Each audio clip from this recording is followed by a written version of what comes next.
చూడండి, అప్పుడు కోడి కత్తి కూడా దాడి అన్నారు. అది నిజమా అబద్ధమా తేలిందా? ఎలక్షన్ ముందు దాడి, అది నిజమో అంటలేదు. నిజంగా దాడి జరిగితే తీవ్రంగా ఖండిస్తున్నాను. Nothing but nonsense. కానీ ఇదో డ్రామా, ఓట్ల సింపతి కొరకు చేయించుకుంటే అది మోసం. ఎట్లా మాట్లాడాలి? ఉన్నది ఫ్యాక్ట్ మాట్లాడాలి. నేను సిబిఐ ఇన్వెస్టిగేషన్ చేయట్లేదు కదా. ఎలక్షన్ ఏప్రిల్లో జరగవలసింది వాదించి మేకు పోస్ట్పోన్ చేయించాను. స్టీల్ ప్లాంట్ 8 లక్షల కోట్లది 8,000 కోట్లకు అమ్ముతుంటే ఇదిగో 8,000 కోట్లని కోర్టుకి వెళ్ళి వైట్ మనీ ఇలాగ తీసుకోండి అని స్టీల్ ప్లాంట్ అమ్మకుండా ఆపారు. వాళ్ళందరూ స్టీల్ ప్లాంట్ అమ్మారా లేదా? టీడీపీ టైంలో చంద్రబాబు నాయుడు 1000 ఎకరాలు అమ్మలేదా? వైసీపీ టైంలో రాజశేఖర రెడ్డి అమ్మలేదా? ఇప్పుడు 60,000 కోట్లు జగన్మోహన్ రెడ్డి గంగవరం పోర్టు అదానీకి అమ్మలేదా? రేవంత్ రెడ్డి తెలంగాణలో అదానీకి అమ్ముడు పోలేదా? నిన్నటి దాకా సిబిఐ ఎంక్వైరీ అన్నాడు మెగా కృష్ణారెడ్డి మీద. ఇప్పుడు మెగా కృష్ణారెడ్డిని రాత్రుల పూట కలిసి అమ్ముడు పోలేదా? అలాంటి రాజకీయ కుల కుటుంబ అవినీతి పరుల్ని ఎలాగ మీరు నమ్ముతున్నారు? నాకైతే ఆశ్చర్యం. నేను ఎవరిని నమ్మట్లేదు. నా అనుచరులైతే, మీరు అంబేద్కర్ అనుచరులు అయితే, నీతి నిజాయితీ కావాలంటే, అభివృద్ధి కావాలంటే ప్రజాశాంతి పార్టీ అభ్యర్థులు 10లో 5-6 ఉన్నారని మీలో ఒక ఆయన చెప్పారు. ఈ రాజమండ్రిలో 10లో 7 ఓట్లు ఉన్నాయండి మీకని. మరి అందరినీ కలిపి మంచి క్యాండిడేట్లు మీరు పెట్టండి. Thank you very much. 7569441275కి ఇమీడియట్గా రెజ్యూమే పెట్టండి. ఓన్లీ 25,000 రూపాయలు మాత్రమే ప్రాసెసింగ్ ఫీ.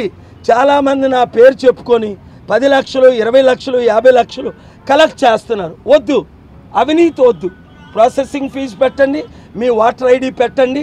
నన్ను విశాఖపట్నంలో ప్రతిరోజు రేపు తర్వాత 16 నుండి 3 గంటల నుంచి 5 గంటల వరకు లేదా రాత్రి 10 గంటలకి నన్ను కలవండి.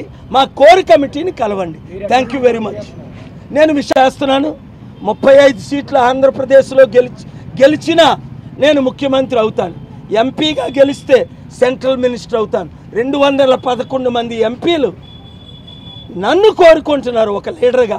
కానీ నేను గెలవాలి అంటే ప్రతి ఒక్కరు సీరియస్గా 100 ఓట్లు వేయండి.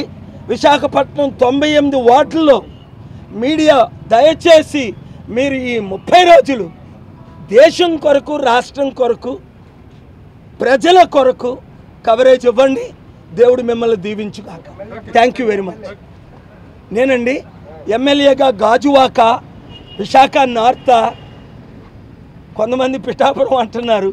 ఇంకా డిసిషన్ తీసుకోలే. ఎమ్మెల్యేగా పోటీ చేస్తున్నాను, ఎంపీగా కూడా పోటీ చేస్తున్నాను. ఆలోచిస్తున్నాను. ఎందుకంటే అమ్ముడు పోయిన పవన్ కళ్యాణ్ని చిత్తుగా ఓడించాలి. వంగా గీత అక్కడ అభివృద్ధి చేయలేదు, లేదా మంచి క్యాండిడేట్ని పెట్టండి. ఇప్పుడు దొంగల్ని దోచుకున్న వాళ్ళకి రివార్డ్ చేస్తే వాళ్ళు దోచుకునే ఉంటారు. 3,000కి 30,000కి ఓటు అమ్ముకుంటే అంబేద్కర్ ఆత్మ ఘోషించట్లేదా?